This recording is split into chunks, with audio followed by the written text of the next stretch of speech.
Ladies and gentlemen, our next guest claims to be back and better than ever. If that's true, why is he here?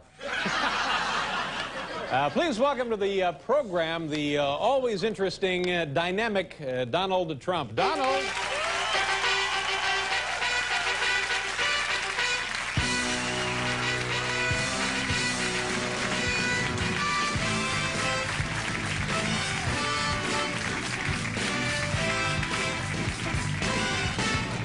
Welcome to the program. Good nice to see you. Nice to be with you, David. You know, people have interest in you for a couple of reasons. I can't imagine what that would be. Let's just get right to the stuff that people want to know about.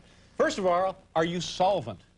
Well, I've had a hell of a year. I've had a good year. I had a miserable year last year, along with everybody else in the real estate industry. But this year has been, as you know, sort of from reading the New York press, a good year for me. And the politicians killed the real estate industry, and we've done great. Now, see, I don't know what that means when you say the politicians killed the real estate industry. What does that mean? 1986, they passed a tax change, the 1986 law, which really, you look at what happened with Olympia, New York, and Reichman and everybody else, and it's big trouble. They lost incentives. Real estate no longer became a good place to put your dough. Exactly, and it's coming back strong now. And we've worked hard over the last 6 months, and I think we have really done a job. Of course, now here in New York City, people may get a warped perception of how things actually are because the New York Daily News and the New York Post, every day, day in, day out, they take stories like you and other popular kind of stories like that, and they just sort of jam it down everyone's throat. Well, now, were you ever near broke?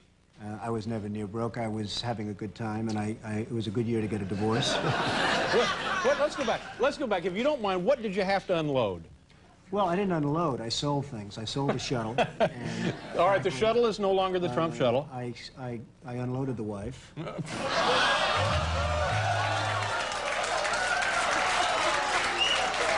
I will say... Why did I say that? Tell me, why did I say that? Yeah. Although it was a good year to get a divorce. That ought to cost you a couple extra million right there. That could have been a very expensive suit. And, but it was a rough year for a lot of people, and I came out really great, and I'm very happy about it. The casinos are doing record business in Atlantic City. We're up, I guess, 75%, and they're just doing record business. And we just got certified on the west side of Manhattan for the largest development in the world, actually, called Riverside South. How many acres of land do you own over there? It's 100 acres of land along the Hudson River behind Lincoln Center. And it's really a spectacular piece of land. And for 75 years, people have tried to get that piece of land zoned, and now we're going to do it. And what kind of things are you going to put over there? It's going to be residential, it's going to be studios, maybe NBC would be interested. In fact, we talked to them originally about it, and tremendous parkland and waterfront property. You know what I'd like to see over there? What? One of those water parks and maybe a go-kart track. A lot of people would. Water slides and then like a mile-and-a-half go-kart track and stuff. It'd be great. It'd be a lot of fun. A lot of people would like that. But again, now I want to come back to this because for the reasons I stated earlier, people are interested, and the New York press kind of magnifies all of this. Were you ever really at a point when you thought, man, I'm down, I'm out, it's nearly tap city for me? Well, I was at a low point about a year and a half ago. I was really in deep...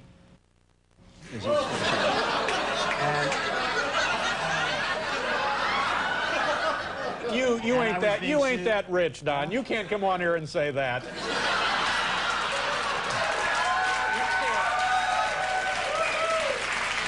And it was sort of interesting. My wife was suing me for $2.5 billion, okay? And the day that I had the worst day of my life, about a year and a half ago, I had what's called a prenuptial agreement where if all else failed, and unfortunately I disagree with, you know, divorce and everything else, but if it happens, it happens. The worst day of my life, Bad Story Times, front page, Bad Story Wall Street Journal, a year and a half ago. That was the final day that she said, I think I'm going to honor the prenuptial agreement, give me $25 million. And I said, this is no time to be honoring that prenuptial agreement, but I did. And it was sort of an interesting turn of events, but it all worked out well, and, you know, here I am. I'm not sure I understand that last little thing, but let's go on to something else. H. Ross Perot, what do you think of this guy? I think he's interesting. I think he's got a real shot. Again, I watched what happened with the real estate industry, done by the politicians to a large extent, and I'm very disappointed in the president for not having stopped it. The economy cannot come back unless the real estate industry comes back, and unless they put the incentives back into real estate, and the politicians are starting to find that.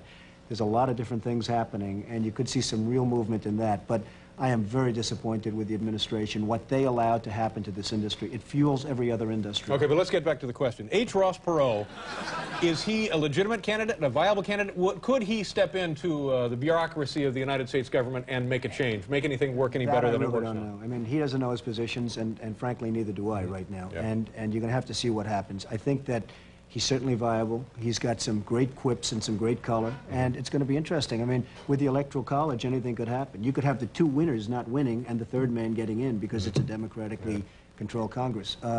He's certainly viable. It's going to be very interesting to see what happens. I think he has a chance of winning. Yeah. Oh, really? You actually do? I think absolutely. Would you vote for the man? I think the country is so down. I think we're in such a deep depression, and nobody wants to talk about it. The stock market's up. If the stock market went down, then we are officially in a depression in this country. And so many people are disgusted with what's happened.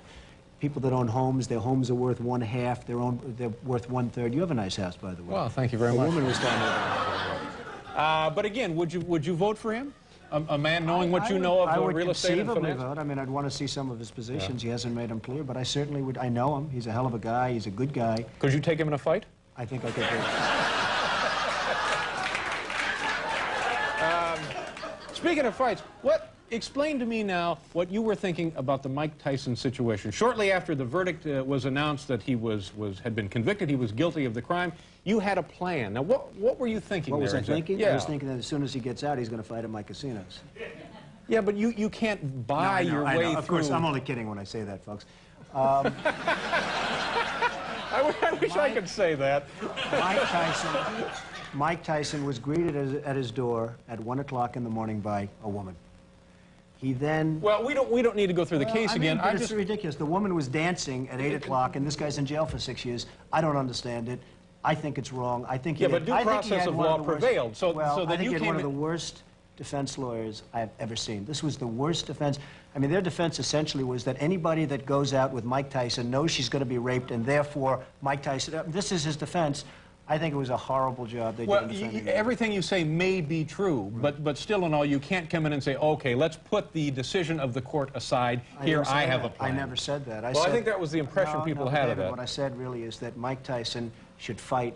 Mike Tyson should supply millions and millions and millions of dollars to rape victims, and I think that's a hell of a lot better than him sitting in a jailhouse for 6 years. Now, let him do some time, let him do some this, but this man could supply $30 million just from one fight.